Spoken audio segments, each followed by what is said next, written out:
নমস্কার, আমার পেজ রান্নাবান্নায় পূর্ণায় আপনাদের সবাইকে স্বাগত জানাই। সকলে কেমন আছেন? আমার রান্নাগুলো কেমন লাগছে আপনাদের? চলুন তাহলে আজ একটা নিরামিষ কপির রেসিপি করা যাক।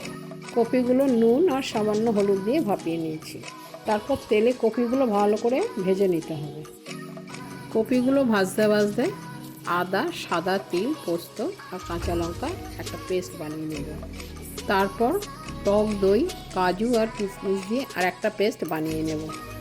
এর মধ্যে কপিগুলোও ভাজা হয়ে গেল। এটা পরোটা কিংবা রুটির সাথে খুবই ভালো লাগবে, ভাতের সাথেও মন্দ লাগবে না। আবার কড়াই তেল দিয়ে জিরে, শুকনো লঙ্কা, তেজপাতা, এলাচ আর দারচিনি ফোড়ন দেব। তারপর পোস্ত বাটার মশলাটা দিয়ে দেব। যতক্ষণ না তেল ছেড়ে আসবে ততক্ষণ নাড়তে হবে। তেল বেরোতে শুরু করলে দইয়ের পেস্টটা দিয়ে দেব।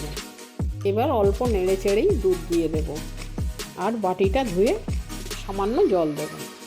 আপনারা চাইলে দুধের সমপরিমাণ জল ব্যবহার করতেই পারেন, খেতে খারাপ লাগবে না, তবে স্বাদের একটু তো হেরফের হবেই। স্বাদ মতো নুন চিনি দিয়ে ভাজা কপিগুলো দিয়ে দেব। এটাতে একটু হলুদ ব্যবহার হবে না।